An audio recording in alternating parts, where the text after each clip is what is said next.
Hello. Hello. So, I suddenly feel very awkward. No need to feel awkward.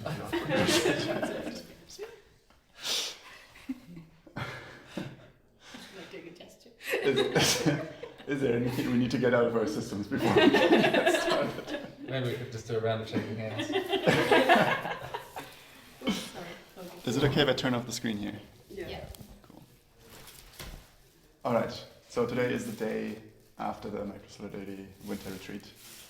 We spent the last 4 days with 16 other people in this house in Spain, exploring what the Microsolidarity network could be in the next time in the future. So a little bit different from other Microsolidarity gatherings that we had so far. There was like a very clear purpose for this event, which was to enroll more people into taking care of the network and developing it further. And we all feel really good about it. Like it seems to have gone really well in our books. Curious if anyone else has had a different experience, but we might never find out, or we will.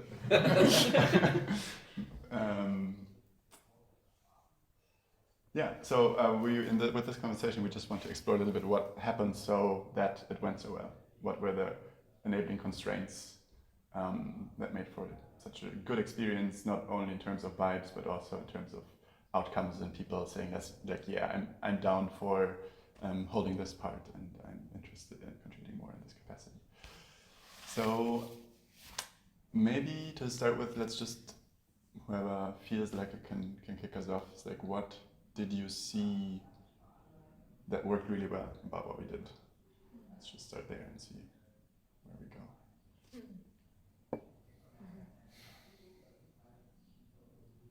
I can start.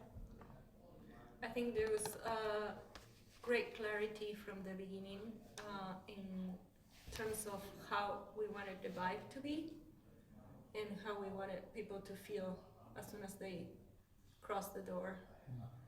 And I think we did an amazing job in not only showing up to that vibe on the first day, but holding it through the days, regardless of tiredness, or we didn't drop the balls there. Like we held that till the end. And I think that's important because it's like the net that holds the possibility for belonging and inclusiveness and inclusion, and enables everything that else that we wanted to foster. So basically, great hosting. Maybe I can follow on from that a bit. I think similar, like along those lines of having a good amount of like, this is a space for you to bring what you want to bring, what you can bring, but also balanced out well with like us being clear, like this is what it's about, this is the kind of vibe we're bringing. I think it works really well, like how much open space we gave and did not give. I really liked this structure, like after the morning practicalities, we had a 1 hour, well, it usually went into like 1.5 hours really, session introducing kind of the theme or getting questions going around the day and setting the tone and the inquiry, which then led to the open spaces being like relevant, yeah, I think, or like informed by what are we approaching today, and people being like not just open flow of, oh, I don't know, would this be relevant or not, which I think there still was a little bit of in the room, but I think to a large degree it was there was a sense of coherence amongst everyone that we're approaching questions towards in a common inquiry. Picking up on that, I think one of the things that helped it go well was we'd given a lot of thought to what arc we wanted to take people through, what sort of points we wanted to hit each day. So like day 0, people arrive, they get to know the space. We're not really demanding much of them.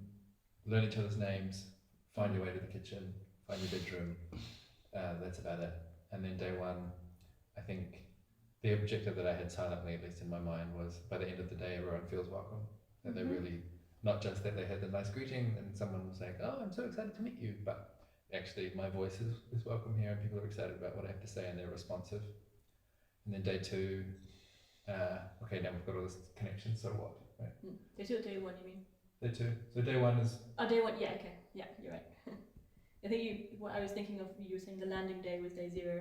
Oh yeah, I'm scrambled. Day 0 arrivals, get to know each other. Day 1, feel welcome. Yeah. Deeply welcome. Day 2, I'm allowed to be vulnerable. That's kind of the message. Like, I can look at the things that I'm afraid of, or that I have grief about, or I can risk saying something that might be taboo, or like there's enough trust that I'm allowed to risk something and be accepted. And then day 3 is like, okay, I'm ready to take action and commit and like find my place here. And then day 4 is just a little bit of like closing, patting ourselves on the back and saying, I love you and I can't wait to see you and see you later. And that we had this idea, you know, a sort of like these sort of gestural strokes or something to paint through the thing, and a balance between, I think that's kind of what you were getting at, but how much openness we had. Not all open, but some open, like this balance between we're curating things, but it's also being co-created by everyone that's showing up, and we're using our position of having more context to try and steer this thing in the most useful way without being overbearing and controlling every last thing and saying, that's day 2 stuff, we shouldn't talk about that on day 1. Go. Sit over there. And it felt like, even at a micro scale, it's like I felt I was responsible for designing the arc, and everyone was participating and shaping it. The 5 of us were checking in and going, is it really going where we sure it should go there? You know, like, we're sharing that responsibility.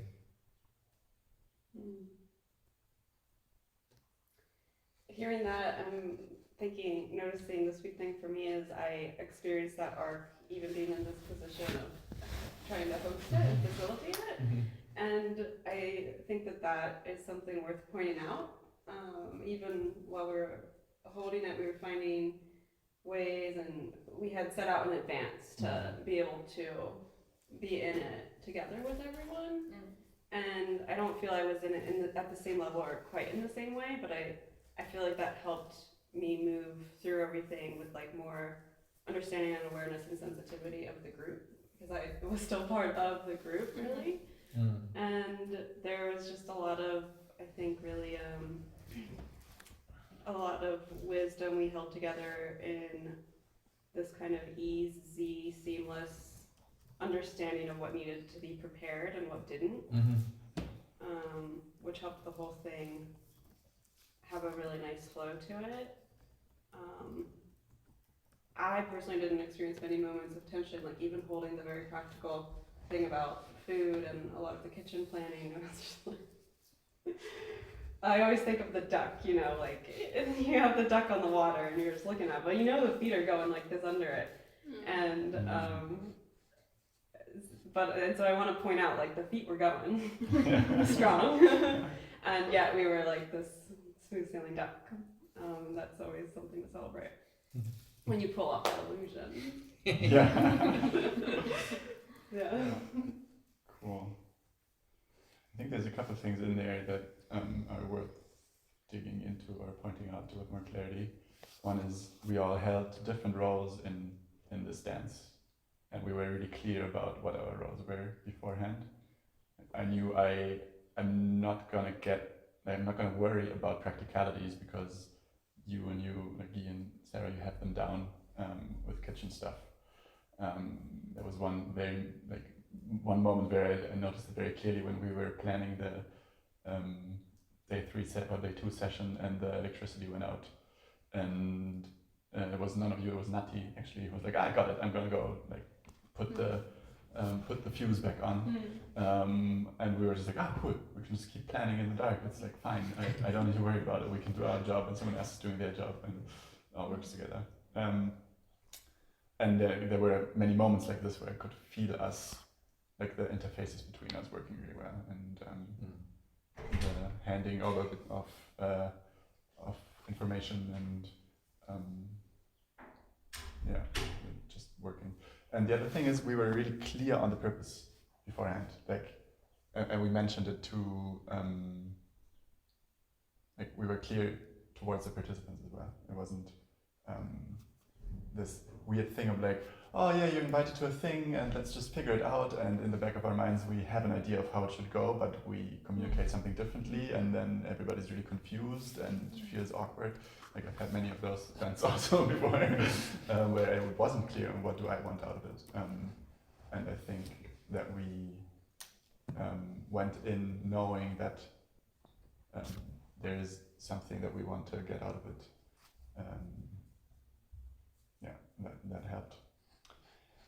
And one more thing that I want to point out at this stage is like there were many relationships already established among the people that came. Like it wasn't anybody that wants to come can just come. We kind of invited people. We invited very openly, but it was still like anybody that had participated in the practice program, I think, was like the widest scope of invitations. And many of the people that came knew each other, we knew them well. There was like a kind of critical density of load-bearing relationships in the field, where after a session that I hosted with Jocelyn, where I was a bit wiped out emotionally, I could go chat with Sara and just like know, I'm held here. And I didn't have to put that on the hosting team, but there was like a ring around us that could help us hold that, so we could like kind of lean outward for support. And that has two functions. It helps us, and it also helps those people to feel more permission to help and feel useful, and it's like makes them feel more seen for their contributions. Yeah. I'm gonna stop here, but That's great. You had notes coming up? I have a few notes. Yeah, referring back to a few things that came up. One around this, adjusting along the way. By day 3, we had a vague idea of what would happen. We knew the arc. I think that was good. We knew the arc of where we wanted to land, and the actual format of how would the structure go of that morning session was sort of arriving. There was an idea, and actually the night before you changed it, and it became something very different. But it was like this almost like just-in-time design kind of thing. And I'm actually quite amazed because actually the whole design only really confirmed it in, Sara, you arrived a few days before it started, and then we were like, okay, let's get together and actually finalize this.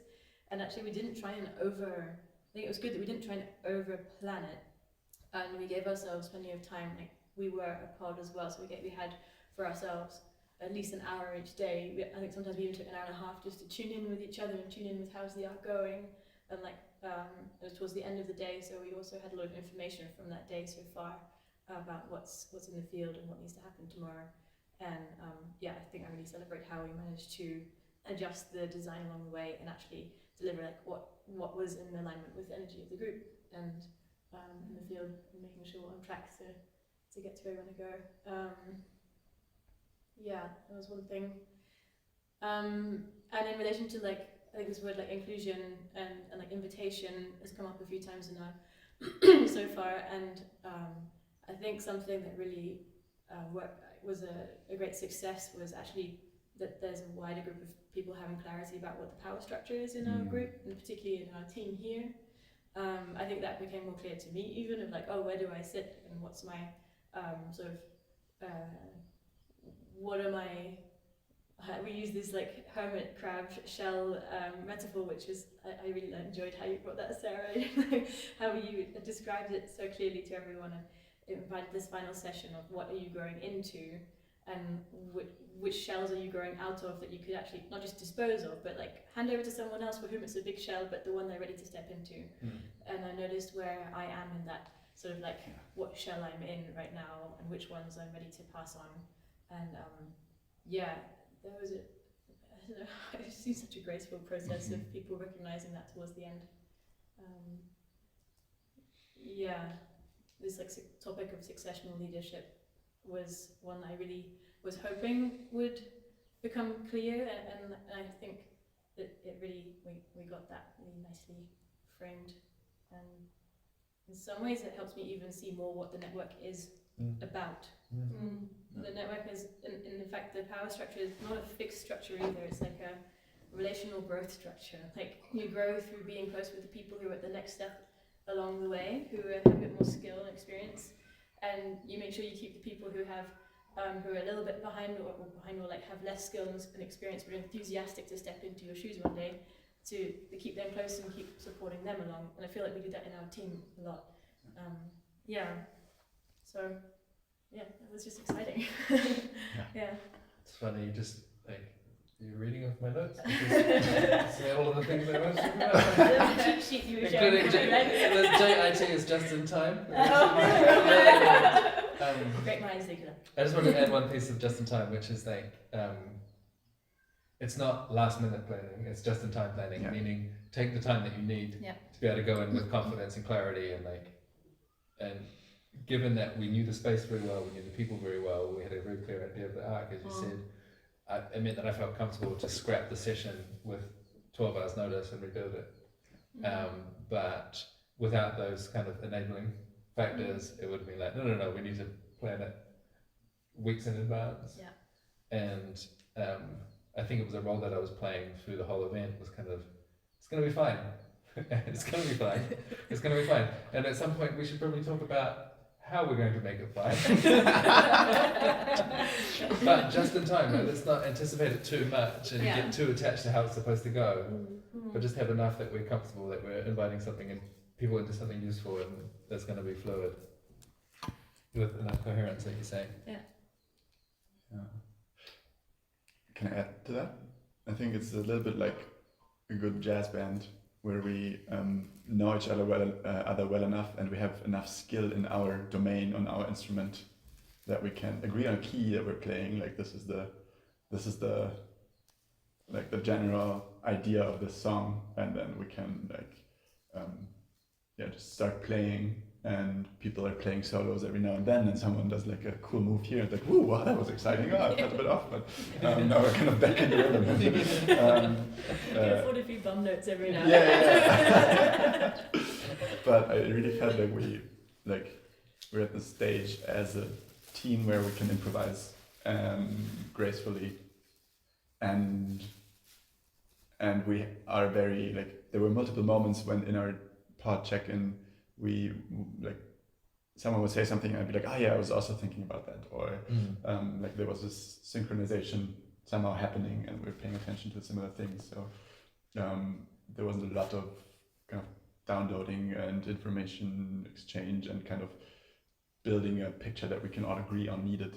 Like we were attuned enough to do that kind of real time, which has to do with all of our kind of accumulated experience in doing these things, but also has to do with the fact that Guy and Rich, you've been spending the last 2 months together here, and Jocelyn also 1.5 months, and I came 3 weeks ahead of time, and Sara was here a few days before, so we had enough time to just really drop in with each other as a team.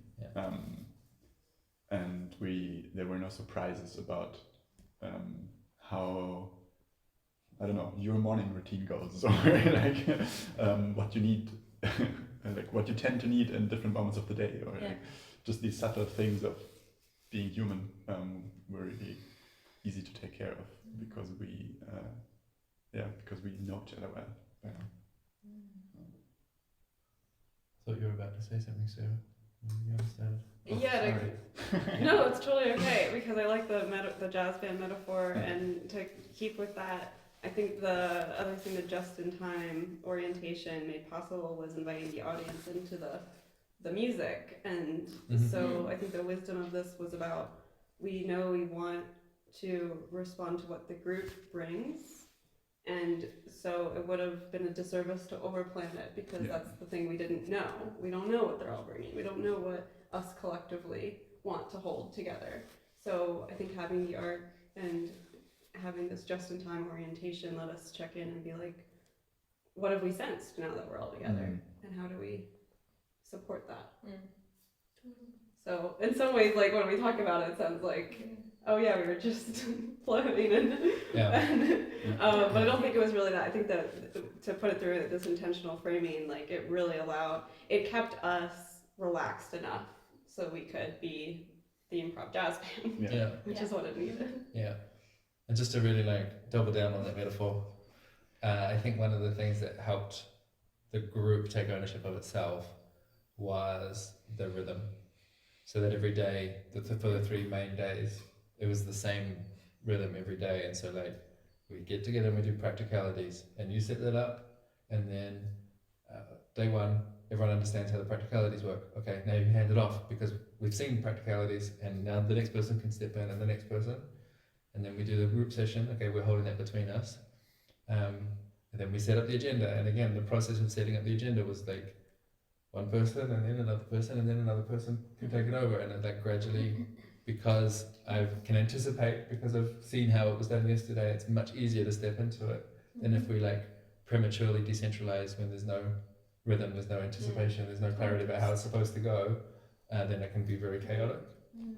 Even after the agenda, we had 2 sessions, and then we had a pod at the end of the day where everyone gets together and like, and the small group gets to talk about how the day is going, essentially.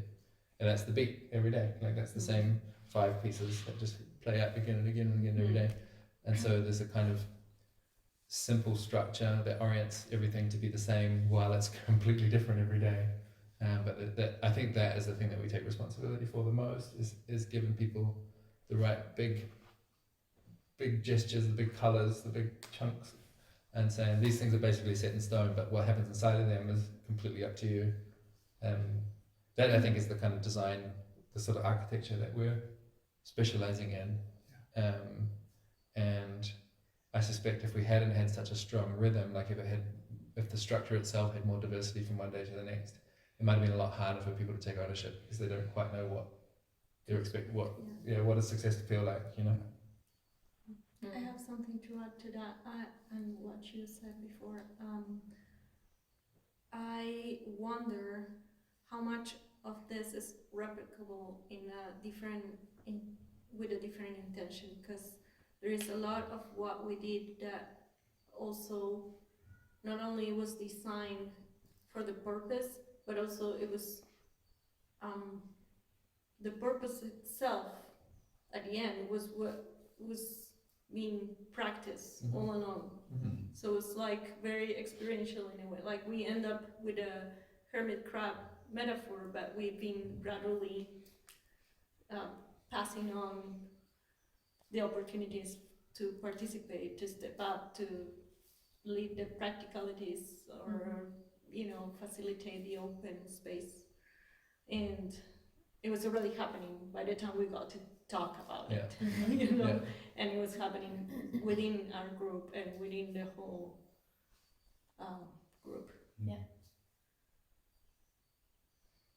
But yes, if the intention of the retreat was a different one, what is that from that can be abstract to put into there. You know what I mean? Well, it's very similar rhythm to what we did at the previous retreat, which was about decentralized leadership, which is similar but different, and like we had quite different relationships with the participants, and the hosting team was different, but the general kind of structure of the day was the same. So it feels like a kind of general purpose structure in a way that we're iterating towards, or like evolving towards, and maybe we don't know yet what that structure is good for, but at least for those 2 last retreats it's worked well.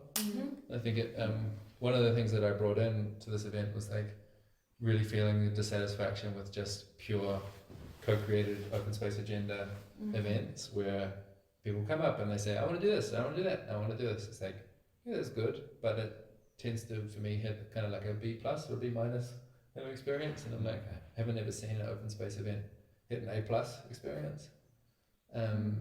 And so like adding this thing where every day, like you talked about, we're going to start with a coherent, everyone participating in a workshop, helps, I think, put just a bit more curation on top of that emergent spontaneity coming from every direction. So that felt like a big win to me, to just think about how to evolve beyond just pure open space, because it's been frustrating. And it's probably serving different purposes. Again, like in a different kind of event, pure open space is the best thing that can happen. And in this event, well, depending on the level of the participants, if they're just there for the first time, well, I don't know. I see. Well, yeah, I mean, it's not what we're discussing anyway. I think it is though. It's like this has been, the open space agenda has been the kind of core technology of every Microsolidarity event, and for the 10 years of retreats before Microsolidarity started that I was involved in, we were all doing open space all the time. And I'm saying I think it really fails to deliver on sharing context in an efficient way, and it fails to deliver on converging on action. Unless you're putting you can use the open space framework and make sure that you're putting those contextual pieces and those action pieces in there, but you need to bring that intentionally. You can't just rely on that emerging spontaneously. And to me, it's a kind of like abdication of responsibility as a host. Like as a host, I know more about what everyone has in common than they do. I have more of a clear connection to the purpose or like the feeling that we're trying to create. And so like I should use that on behalf of the group and like help them orient to what that thing is. And if I say, oh, we've all got a piece of the puzzle, it's like, yeah, we do. But some of us are holding like half of the box. Let's just be honest about it. And I think it also has to do with the kind of clarity of purpose. Like if you want a clear outcome, then you should say that. And if it's a really open question and we all are just like kind of trying to get our head around a really complex problem, then it makes sense to me just go in with more openness and say like, hey, I haven't got a clue. What do you think? But yeah, that wasn't the case. So I think it was the right thing to do. That just to say that the decision to scrap the third day and rewrite it with 12 hours notice, I think for me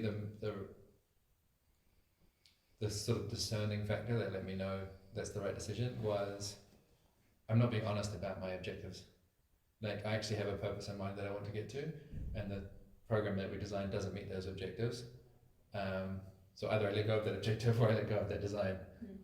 And so there's something here I'm trying to reach for about actually as a host really getting clear on what you want and being honest about that and inviting people into that. Like this is what I want is for you to step up into the network and take responsibility. So let's design an event that like does that in an attentive way, in a responsible way that's like not excessively coercive or persuasive or anything, but that gives people a good opportunity to find if they want to contribute or not.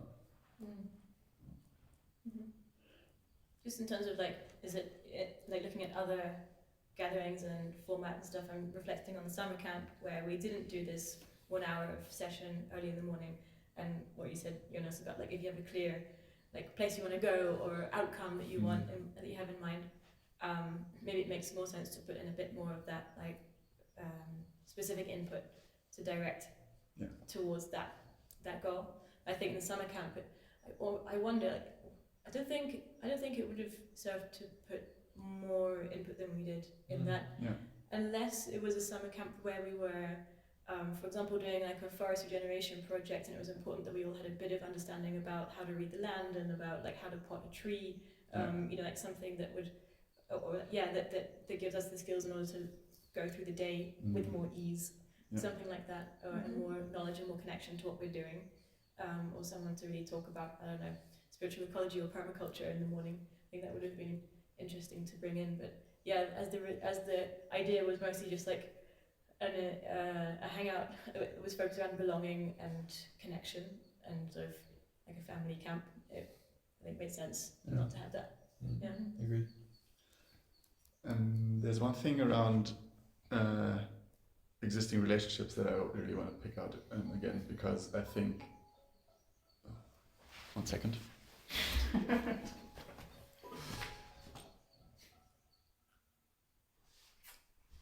Mindfulness moment. Mindfulness moment. Do you need to hydrate? When was the last time you rolled your wrists? Ooh, How are your toes? still cozy. Good. Oh, my wrist is stiff. There you go. I think the whole process would not have been that easy if many people hadn't.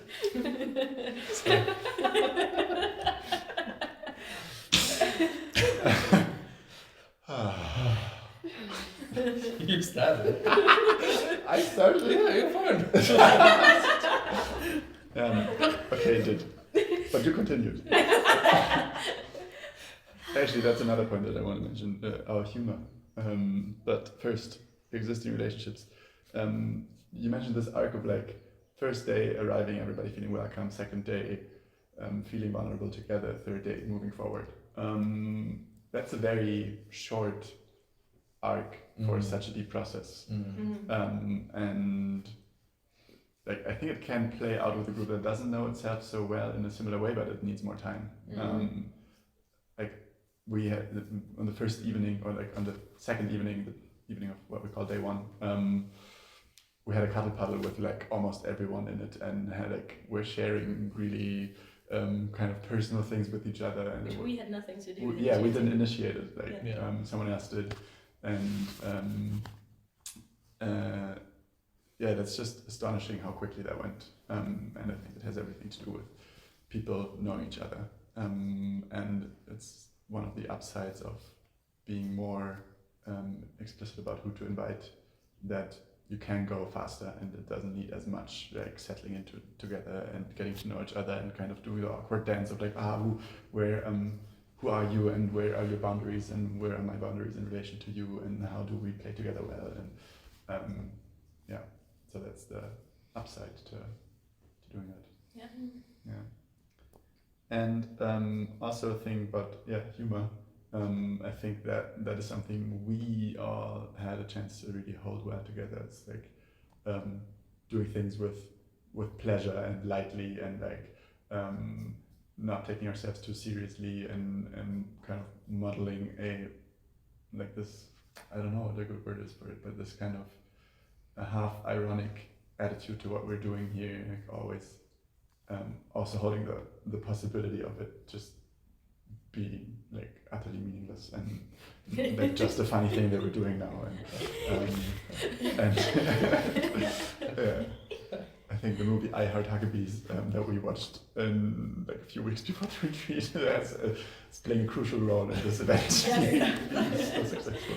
Influenced by. Yeah. The blanket The theory. blanket. Maybe we can link that when we publish this. Yes. Click here. Yeah. And that's his invisible influence. Yeah. Shaping the retreat. I'm Yeah. curious to ask us, like I'd love for Jonas to respond, why did we prioritize vulnerability in such a centered way? Day 2. Where did that come from, that impulse? We wanted to look at, well, you were talking about the, when you first wrote the blog post for Microsolidarity, that it was kind of catastrophe framed Apocalyptic. in apocalyptic, and you took it out, the apocalypse thing in the second rewriting. And then you're having the sense of like, wait, maybe it's time now to actually bring that in a bit more, and what happens when we tune in with the state of the world and look at like, yeah, just have our collective capacity there with us to hold any like feelings of grief and despair or lostness, because there is something in that that's driving what we're doing. There's something about, like, actually I notice for myself that I can tend to forget that it's also driven by despair or by grief or by wanting the world to be a safer, healthier, more life-enriched place to live in. But it's sometimes in the moment it starts feeling just really good just to be with you all, and like we have this vibe, and it's like, oh yeah, I want to keep working in the network because I like you all and I feel at home here and I feel belonging and it feels good. But like to keep looking out to the side and being like, what is this actually serving in the world? Like, what is our contribution, or the networks or the framework of Microsolidarity contributing? Which gap is it filling? Do you want to speak more to that? I'm glad you remembered, because I forgot. I think there's this piece around purpose and vision, and like what does it matter what we're doing here, and kind of getting in touch with that, what you mentioned. And then there's also, it's just a great hack to create more connection, to be vulnerable together.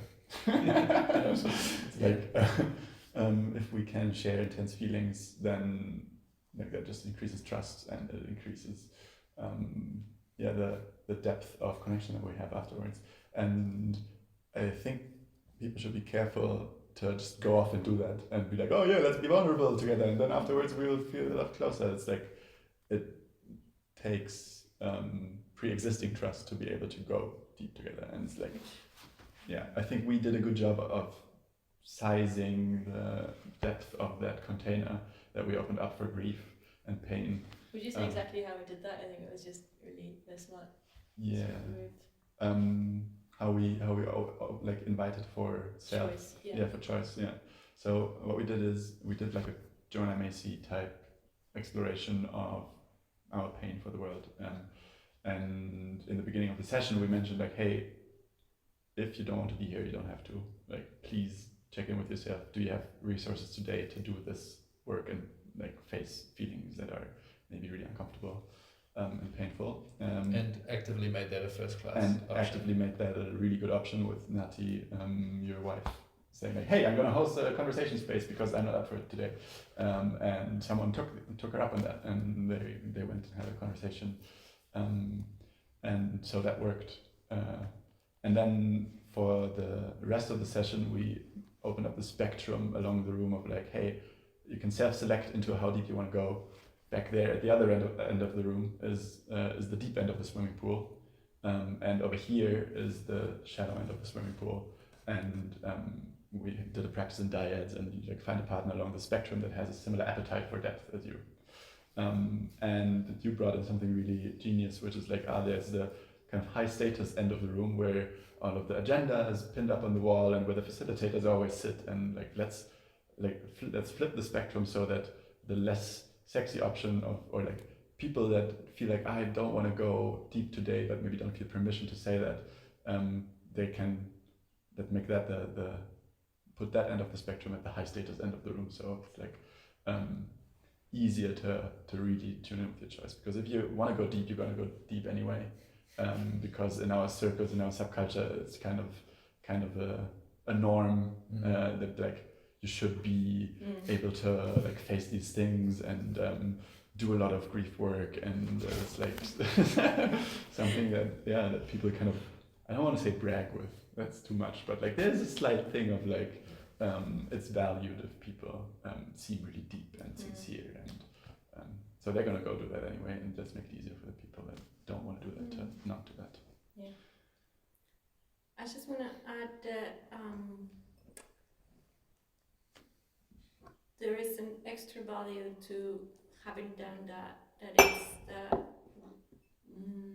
we enable us the feelings to be in the network, because I heard different people saying, is there room for this here? Yeah. I said, oh, we tend to have all this like, it's so good to be part of this, I love it, kind of vibe in the gatherings, at least, like summer camp and stuff. And also within those gatherings, my experience is that there is a lot of comfortable feelings going on, but they're how do they find their way to express into the bigger group? Maybe they're in a crew or in a dyad, or sometimes, who knows, a lot of people just never express them, and it's like they leave and they're like, so having like a full circle coordinated time where that was able to express itself, I think it's evolving for the whole network in a way, or something. Right? Totally. And what you're saying about the apocalypse, is it involved or is it not? Yeah. The way I'm thinking about it is that basically existential risk, or like the fear of the end of civilization or the extinction of many species, potentially including humans, or just like the severe injustices and genocides that are underway in the world right now, those kind of topics they can very easily go from a very bad thing to an infinitely bad thing, that their minds sometimes get a bit confused between the two. And if you have the concept of an infinitely bad thing, that can really scramble your decision making and your ability to make sense of the world. And like cults, for example, will often be mobilized around an infinitely bad thing. You can justify all kinds of behavior if you've got an infinitely severe threat. Fascism, for example. And so like these kind of issues, I think of it as kind of like radioactive material, and it can be explosive, it can be toxic, or it can be solution to a sustainable energy future. I'll take I'll take the takes. At first, I was like, when I first wrote the Microsolidarity proposal, it was very apocalyptic because I thought not enough people were paying attention to the sixth mass extinction, which includes like all of human habitat is on its way out. Like this seems quite important. Can we pay attention to it? And then within a few years, I felt like, oh, there's a lot of attention being paid to extinction, and it's not necessarily very constructive. It's like I'm watching people be overwhelmed by existential terror and not actually being able to do much constructive with it.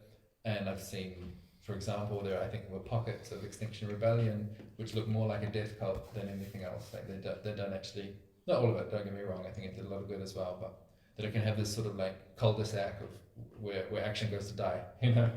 And so that was the rationale for like removing all the apocalyptic framing in like 2022 or something.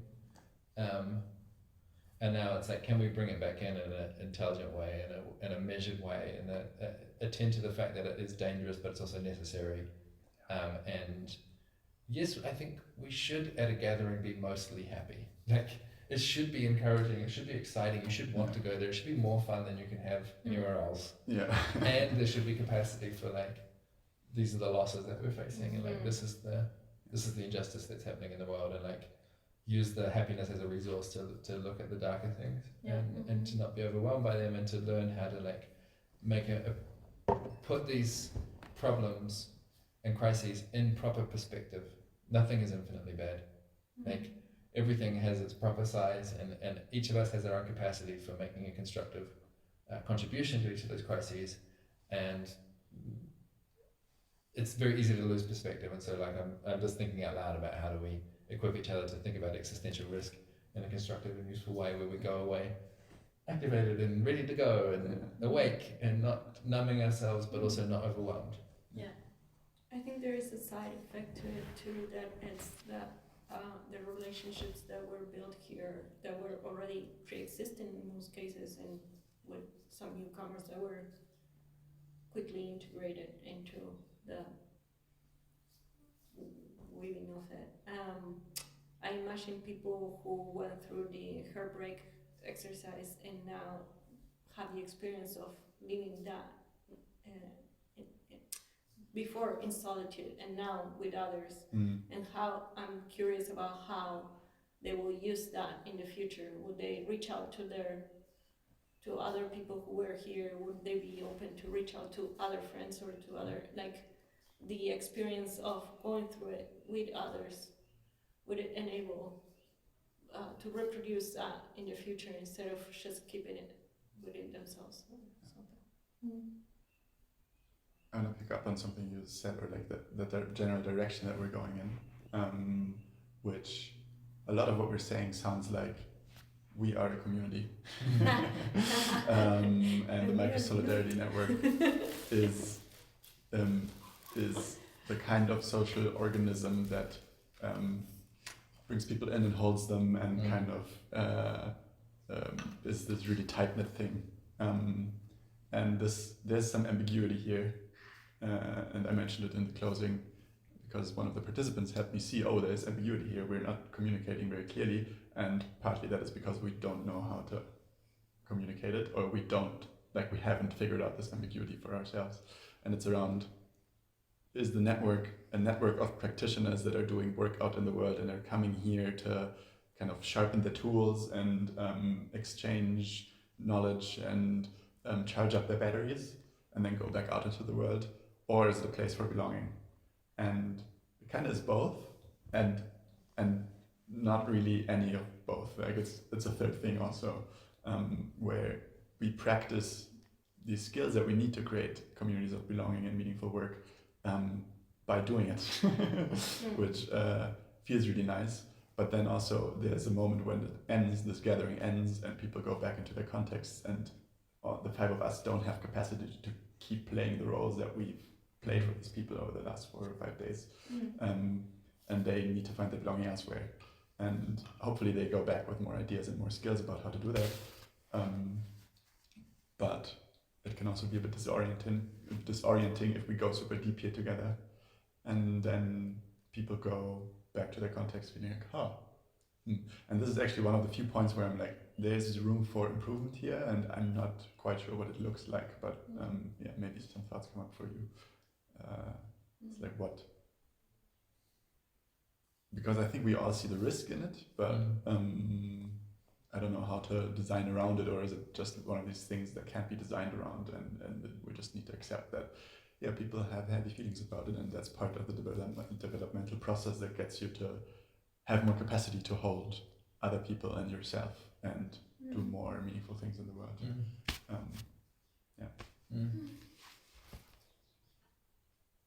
But the question I'm hearing there is like, how do you respond to the experience of going to a gathering and falling in love with everyone and then having the heartbreak a few days later when you go home? Yeah. And like, what have you all learned about that?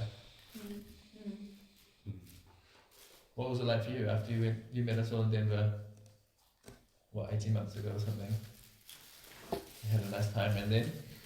It was, the ending of that was so different for me because I was just much more in the a mode of being in some kind of desperate search for a community. Right. And so I felt this scramble and this needing to hang out. I exchanged information with some people and scheduled catch-ups with them because I wanted to have some way to connect back to what I'd gained and experienced. And yeah, still in contact with some of those people. But I feel use the word heartbreak. Yeah. I think it's been softened by some things you designed into that. You had hosted a space after where we all came together online, and we're able to just have a check-in moment. And then the pods, independent of that, like my pod had a similar moment where we checked in, and I know other pods did that as well. I think it's an interesting, it's like something really juicy you can capture if you do plan a week or two out after going home to have some connection with someone or the group of people that you had the shared experience with, because now you're in your own context and you can say, well, this is what I've noticed, and this is what I'm seeing now, and it feels nice to reminisce with you for a moment and then just settle back in slowly on your own.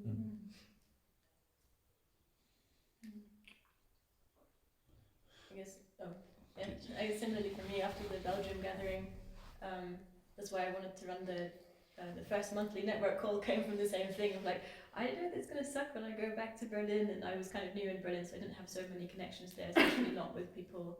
Even though there are a lot of people doing this kind of community building and looking at alternative ways of living and connecting, but I hadn't yet met those who were like these ones that are mine. So I really valued the connections and like the sense of like resonance I felt in the group in Belgium at that retreat. So I set up the call to just invite anyone who wanted to come and like check in and be like, how are you landing? How are you doing since being back home? Like any new ideas trickling through or insights, what's been challenging. That was really good. And then of course it continued until this day. It's still going, the monthly network call. And yeah, so that was helpful. And also I think after that gathering I also had like quite a regular just call with a couple of the participants there and other participants and friends, and that was helpful too, to keep the connection going. But I think also at some point to create the best integration was to actually take something I'd learned and actually bring it to Berlin. So eventually when I ran the Berlin Microsolidarity project, I was like, ooh, that felt good, bringing that into my city and creating belonging in my city by offering that and using the leadership skills and hosting capacity I had at that time to do that together with Nikki and Carl and Felipe and Catherine, and that was really good. That reminds me, I want to make a bold hypothesis, and I'm making it as if it's true, but I'm only claiming this boldly because I want someone to prove me wrong.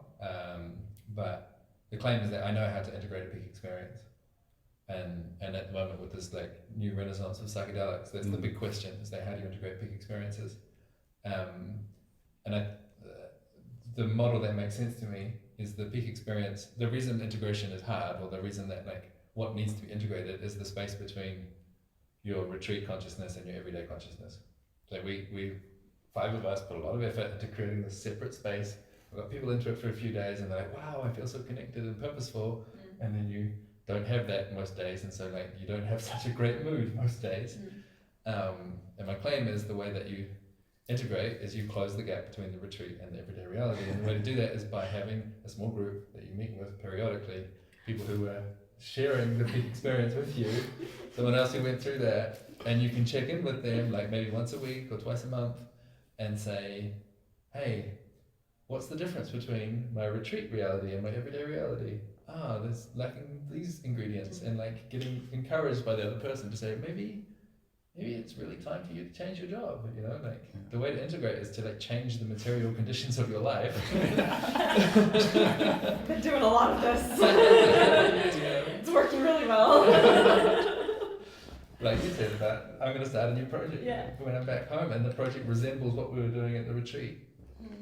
So yeah, I'm making that claim because I want people to go and run the experiments and let me know if it doesn't work. Yeah, so far I haven't found any proof that this is not true. I can only confirm it. Yeah. Speaking of that, I have a question of something that I am not sure about, and it's the pod through the gathering. And my overall sense is that it works really well, and also I'm not sure about what happens when it doesn't work well. Is that meaning that it's working well?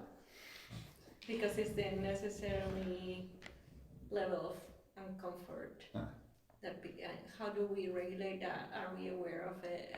What does the hosting team, what's the role of the hosting team in supporting that? And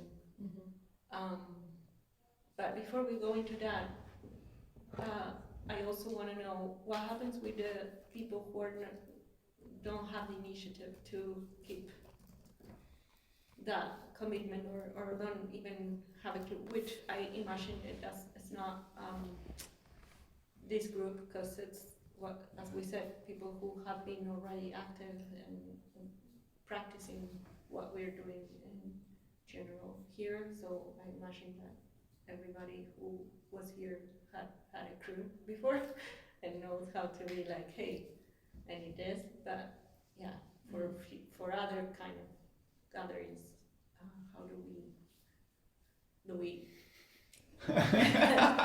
come on. Did you form a crew already? What are you waiting for? No. I mean, do we design for that, or do we leave it to? I mean, I might know the answer. I'm just trying to talk about it. And then other people can talk about the participants' pods during the time. But to me, like, start a crew is the entire message of Microsolidarity. And still, a lot of people don't get it. A lot of people will go to a practice program. We've had 350 people come to the practice program. And the percentage of them that have then gone on to start a crew was probably maybe 20%, 30%. I'm not sure. I haven't tracked the numbers. 10% of those is Jocelyn. We should It should not be counted.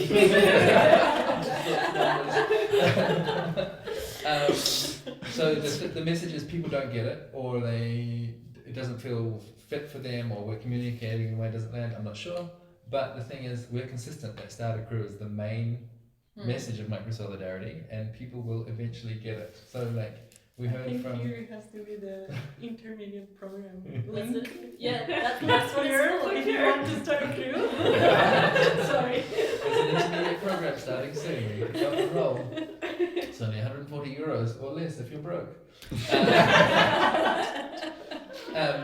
But we had an example of someone that was at summer camp, and they got very excited and inspired, and then nothing happened. And they talked about it here at this gathering, 9 months later or something.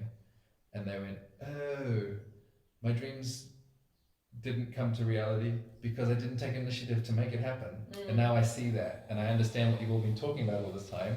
So now I'm going to have to go and do the work.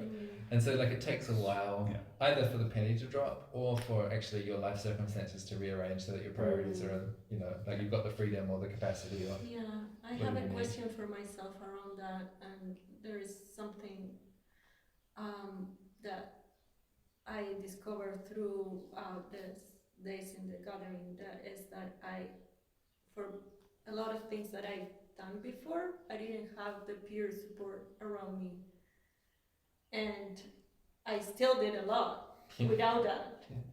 And yeah, a few days ago, one of the insights, as I say, through the retreat was like, oh, like looking at different times in my life when I was creating community, creating stuff. I have peers, but not to the level of like what it means or what I was experiencing here. So sometimes even if you have that impulse and you are there to create a crew and stuff, it might not work to that extent. And that's life, I guess. You know, you keep trying to find the context that it allows you to like flourish. I think that's also one of the main lessons for me out of the last 2 years of Microsolidarity is like things take time.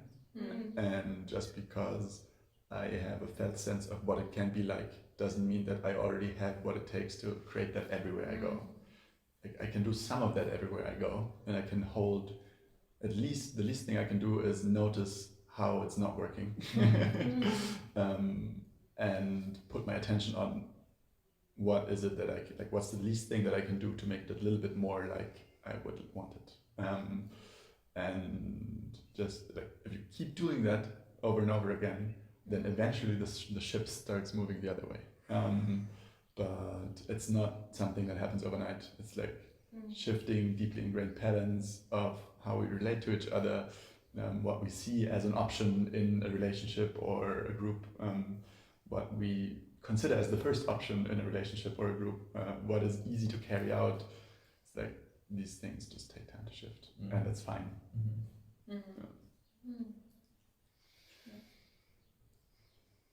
You were asking about the participant paths, and maybe just for the context of people watching, we kind of use the word pod and crew interchangeably. The difference being maybe that a pod is like usually at an event, it lasts for a few days, there's a few people that meet each other every day, whereas a crew is a more general purpose, small group that might last a long time, but we kind of flick back and forth with those words. It's a bit confusing. Oh well. So the question was how did they not work for people, or what to do if they don't work for people, or if they experience discomfort with the people. What's our level of involvement or influence when we notice that a crew is a pod? It's not. As we said, it's confusing. How do we first diagnose it's not working? Because maybe not working is what needs to be happening, and how much do we intervene, and just everything in between that you can speak to. So maybe it's helpful to give some more context about how we set up pods also. Like the purpose is for people to have a home group where they can share anything that's going on for them emotionally, where they can digest what's happened throughout the day, and where they can feel held in a way, where it's like the first line of response to feel belonging in the bigger group where it might be difficult to connect with everybody. And they don't inflict it on the bigger group who doesn't actually have capacity to give everyone a very rich experience of being seen. So the way we design them is we kind of put people in groups very systematically. Like we think about who has the most context in this network, who knows, who's been around for the longest time, and who can kind of hold down the vibe. It's a term that I picked up from you, as many terms. I just want to say, holding down the vibe includes behaviors such as actively appreciating the kind of behaviors you want to see more of. For example, yes, that. Tell me more about that. And supporting someone to identify their needs, supporting someone to make an invitation or make a request, take responsibility for what you need.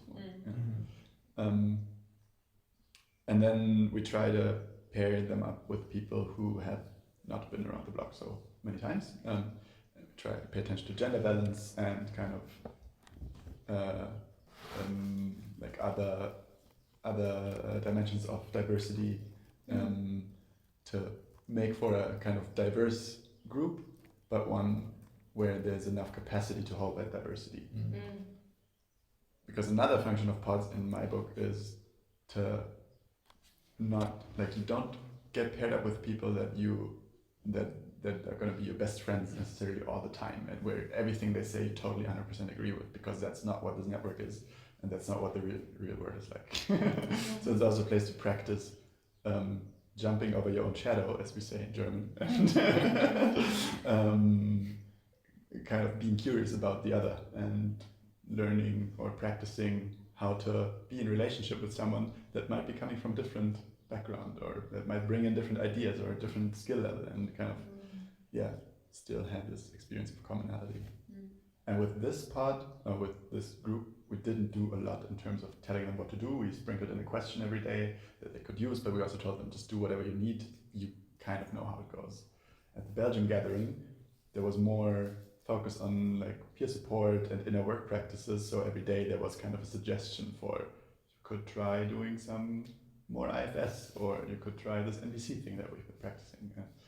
And for a less experienced group, I feel like that's really appropriate to give them more guidance. But maybe one extra piece is at the beginning when we inform people which people were in their pod. Alex, you invited Alex to step in and guide a little process where each pod got together and like focus or chatted about what they would like their pod to serve and mean for them during the time here. And some were like, I just want the space to like digest and like reflect on the day, and others were like, I want to use this time to share about my projects and get like specific input from you all about that and stuff like that. An example. And so what was the question? What do we do when there's tension in the pod? How do we know? It's not serving the purpose, or it's time for us to intervene and be like, oh, support, or what's going on here, or rearrange the pods or something.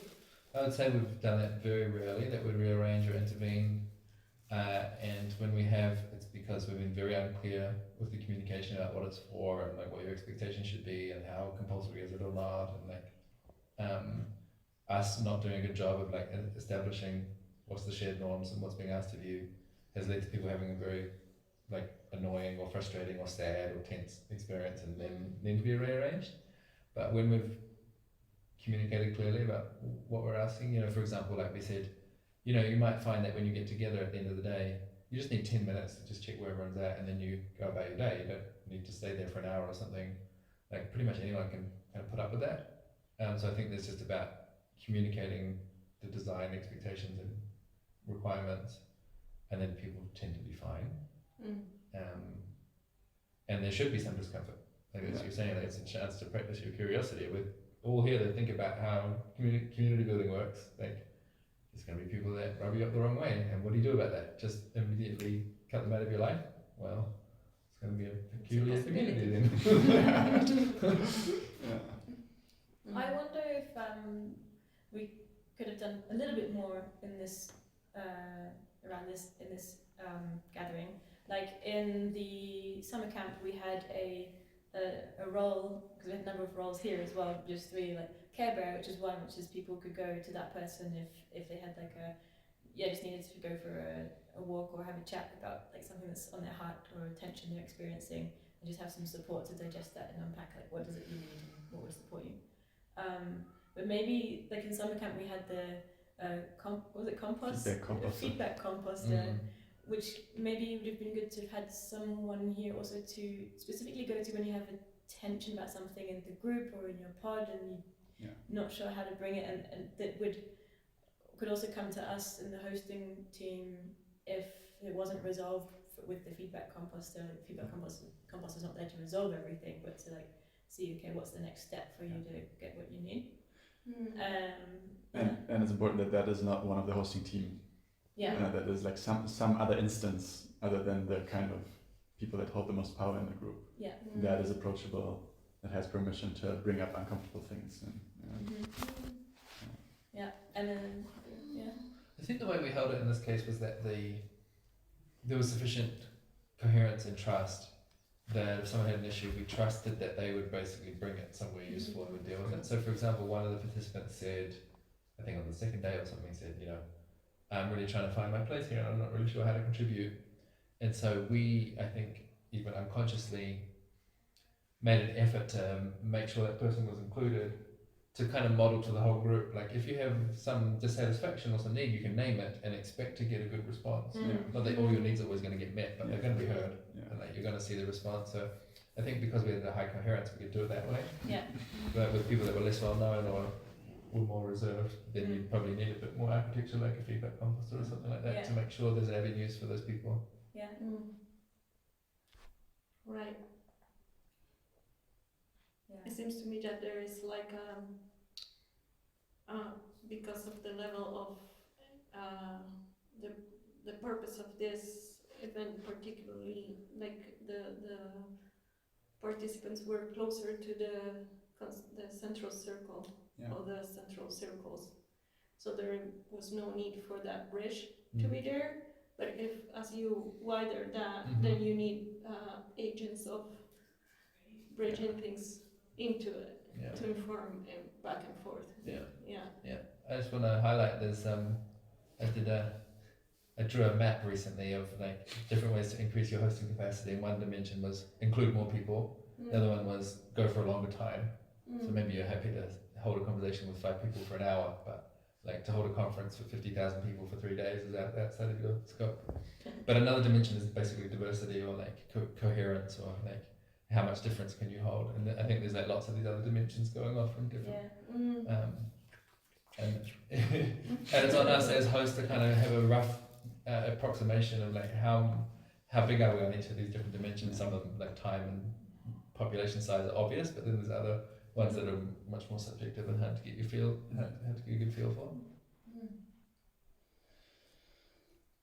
I just want us to take a moment to think, is there anything that wasn't named that's really important? Like we've been going down one particular road, and can we pop out of that for a second and look at, is there any completely unrelated topics that are important to name? Maybe also considering what didn't go well or what could have gone better. I know there wasn't much, but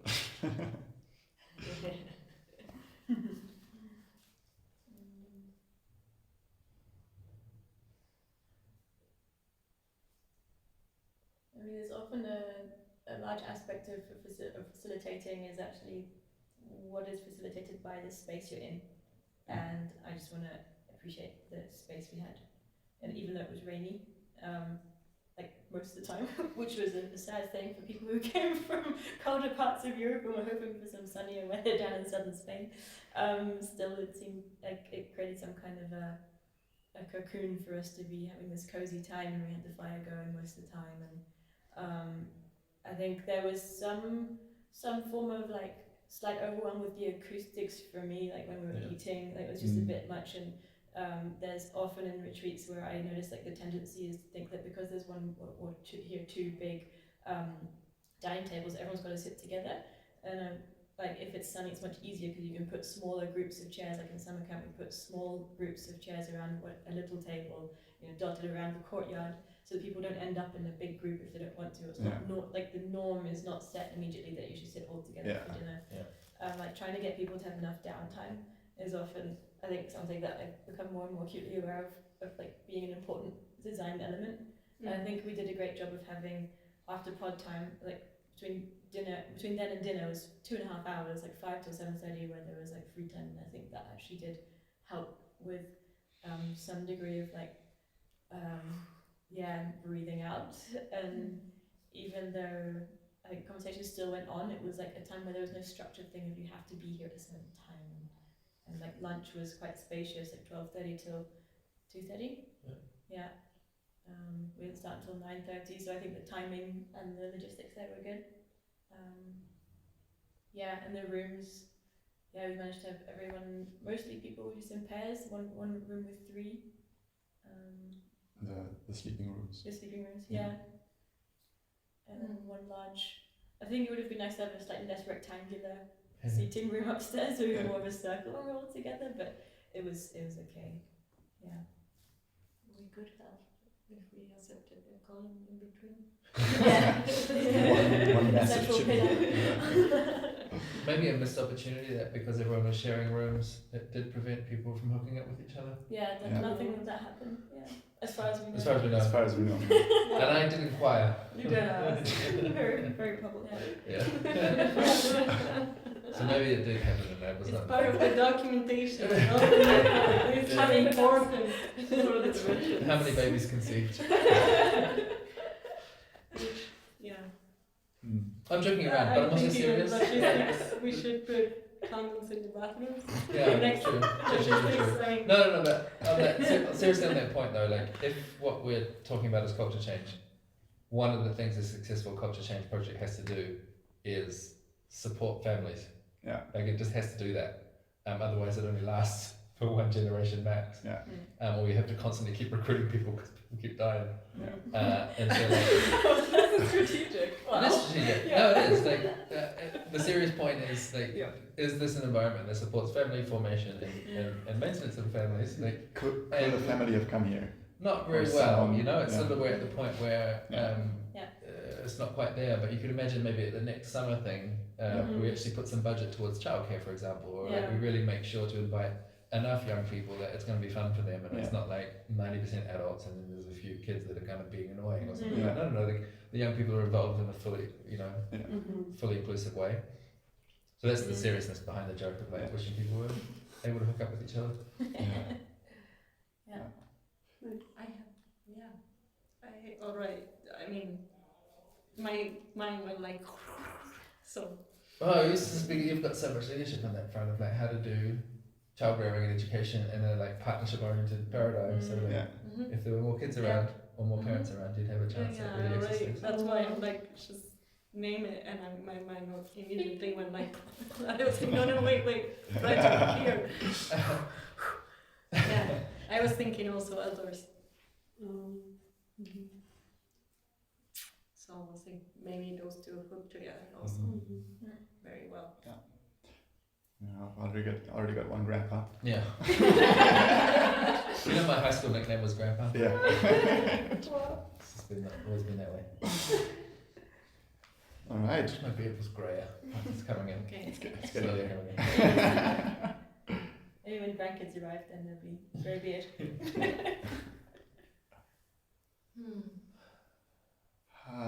How did we know that it was a success? I think we've been naming many different things, but on the kind of outcome level, if we just look at what came out of the event, what are the KPIs there? Okay, I saw key performance indicator. I saw people being moved in very profound ways, crying and being held and supported and coming to a point of resolution in that. I saw people laughing uncontrollably. And Within 10 minutes of each other. Within 10 minutes. I saw people like letting their guard down.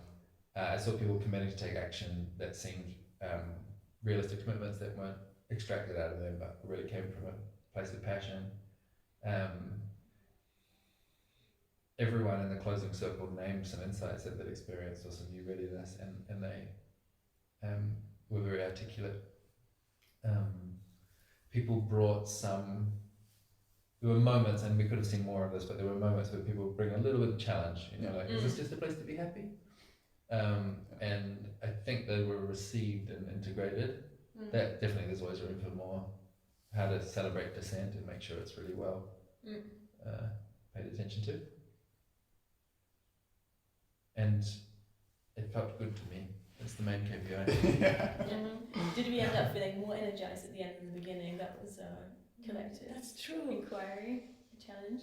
Somewhat. Yeah. Not quite sure yet. I'm not less energized. Yeah.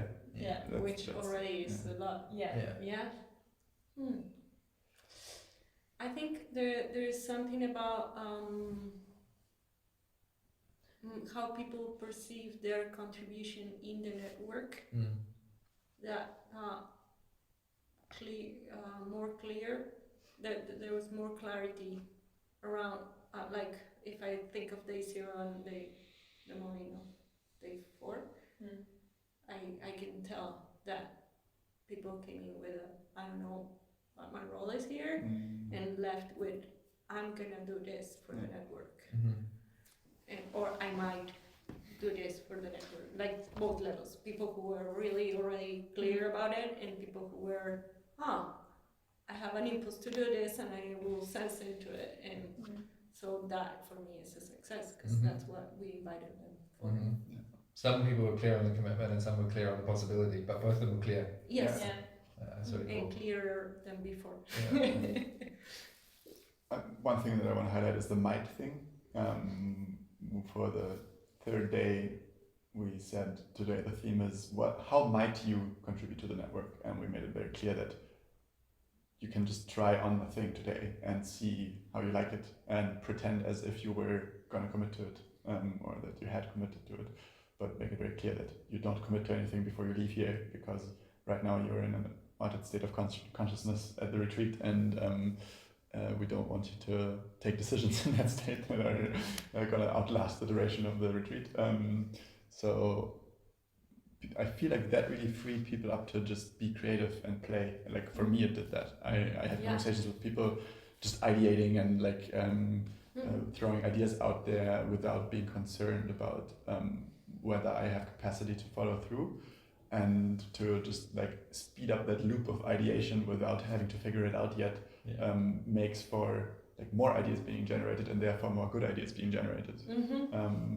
And people landing on a more kind of doable thing in the end, and having more wider range to choose from. And now, having gone back home, we gave them the homework of deciding within a week, like, what is it that you want to commit to, make it, like, size it so that you can actually follow through on it, and it feels comfortable. And that feels like a really, really good informed consent move, where we don't strong arm someone into doing work for us, but we actually engage from this partnership idea of like, hey, this has to be mutually beneficial. If you're going to do something for the network, you need to be passionate about it, and don't do it if you're not.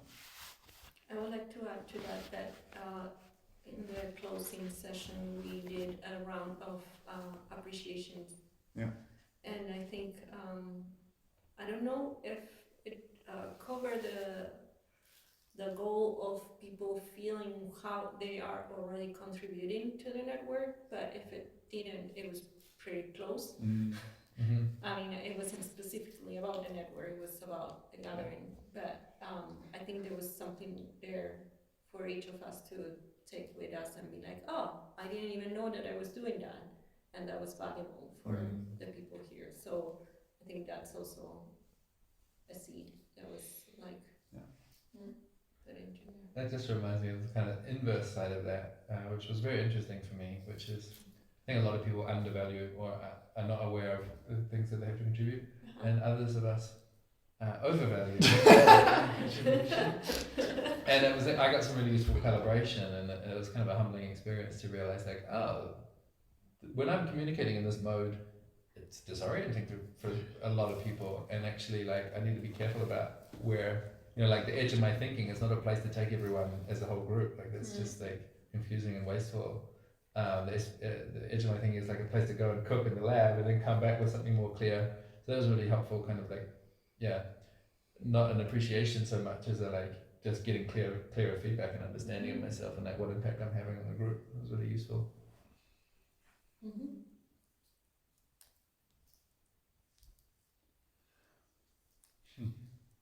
Should we close with a round of what do you suck at? Yeah. What do you suck at? Great. We'll roast each other now. Why has it disappointed me? This is the anti-retreat. I would suggest we start closing though. Yeah. Like maybe we can do a round of like what's different now than an hour and a half ago? Now what? Yeah. Now what?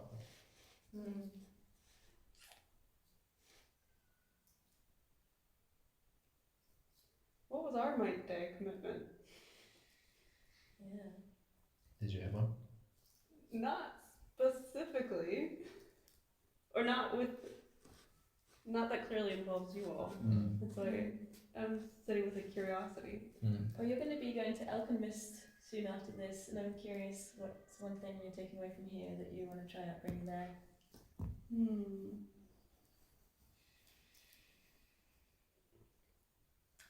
I got some really awesome advice from a few people who sat with me in a session talking about that topic. And I think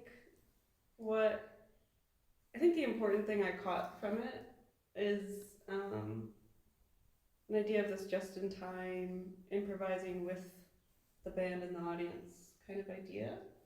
It's about like sitting back and sensing and proposing process only when it fits.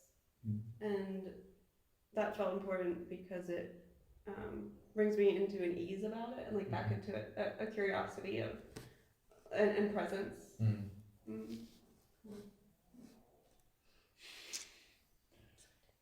Yeah. I think my Might Day commitment, maybe our Might Day commitment, was being together with rich stewards of the network, and I'm still sitting with that. It's like, when does that resolve? Yeah.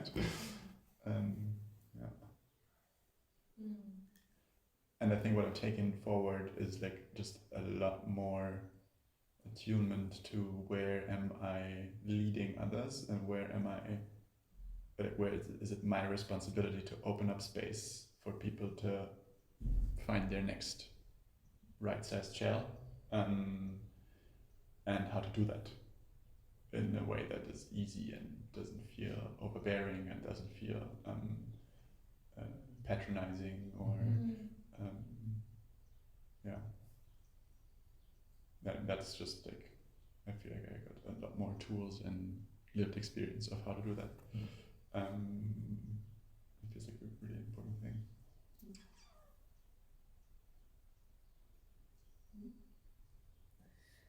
As for me, I think, I think partly what I came to realize throughout these last few days was how many pots I'm actually involved in the network, and I think the more that we did the timeline of what's happened, and I was like, I've been doing every single one of those things almost. Like, oh, maybe it's time for me to pass on some of my roles to other people, which I already started to do a bit with the network calls. But I was excited to feel that together with Jonas when we were sitting with the group who was interested in maybe organizing another summer camp or gathering this year. Like to be practicing how can I not go over my capacity and take the whole thing on, but be useful support by sharing my experience and knowledge with that group. Just seeing where else I can support others into the roles that I've been holding, so I can continue in new roles. Like I'm excited about developing and running the intermediate practice program with you all, and whatever comes after that, and seeing where I'm needed when I let go of a few of those roles, what opens up.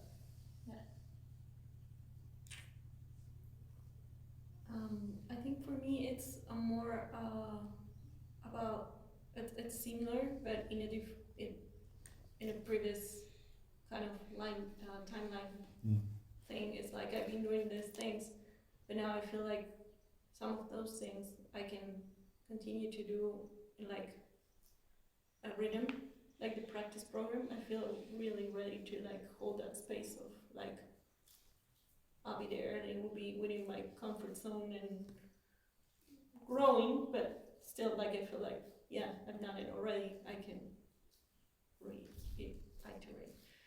And I think it has to do with that, with like holding things in time, which makes that experience of a year later be like, oh, I've been holding this. Now it's time to like an organically natural way of things to develop instead of more rational. And while I kind of tip my toes into, like I can help with the intermediate program while I'm holding this more basic level, and I've informed myself into what's next, but without taking my whole self into I need to deliver this from that kind of feeling. Thanks for understanding my expressions. And then there are a lot of open windows of enthusiasm, and I want to be both honor the fire in them and enjoy the brightness that it brings, and without being over cautious of, oh, I need to check my capacity. I'm still into that might, enjoying the might without having to put my finger on this is what I'm gonna do. It's like, oh, I'm enjoying thinking about all these things, and I wonder which one is gonna become the real manifestation in the world. So playing with that. For me, I'm feeling ready to share the stewardship of the network with you too, which is really cool to get to that point of confidence and trust and shared understanding. To me, for a long time, I've had a vision that I want basically the power structure of the network to be centered around people who are organizers, and that includes all you people and all the people that came. That is, before we bring a lot of attention, a lot of hype, a lot of money, a lot of whatever, establish a really strong culture. Like, these people are organizers, they're hospitable, they take care, they're humble, they like get shit done.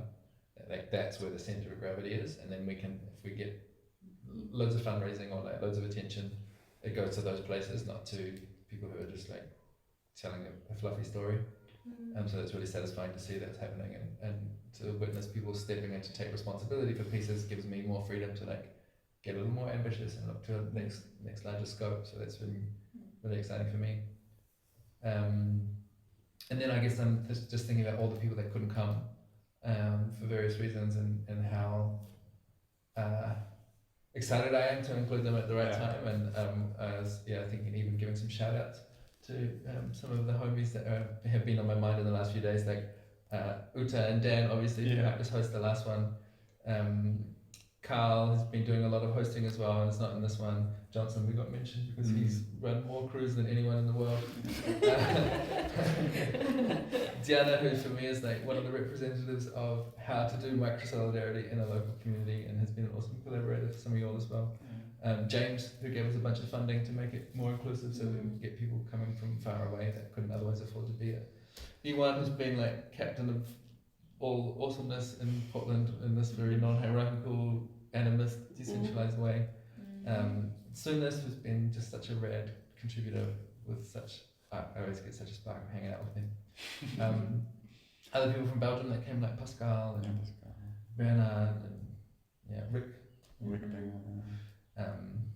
Abby, who stepped in, Steph, who stepped into the Denver gathering when we didn't, so there's like all these awesome people, and many more who I haven't thought of.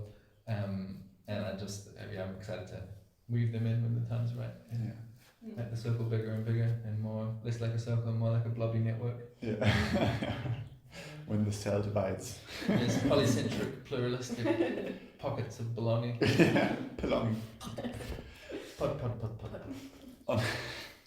On that note, maybe for anyone who is listening or watching, if you were at the gathering and you have anything to say about what we shared, if you disagree, we would be delighted to hear about it.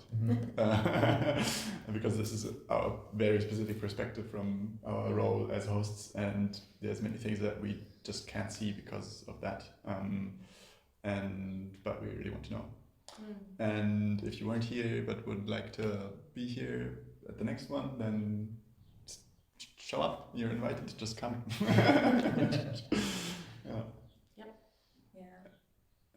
And there's a bunch of online events coming soon. We'll announce them in the newsletter, which Julia's running the newsletter. Yay! Julia. You were going to say something? I was just also going to shout out about that, exactly, like one way to get involved if you're very new and like you're watching this as one of the first moments of getting a taste in Microsolidarity is that we will be running an introductory practice program and then the intermediate one a few times this year. So, and it seems like there will be summer camps. Not just one. This year is 2024. Yeah, it is. Just in case you All watch years. this. In the past. If you're watching this in the past, this is Well, you tune into a good frequency. it keeps going, it's going better.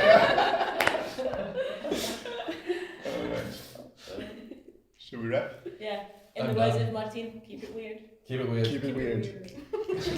Good. Right. Bueno. Buenazo. Wow, exactly 1.5 hours. Oh my gosh. It's 3 o'clock. Gotta go. I have a question though. I need to pee.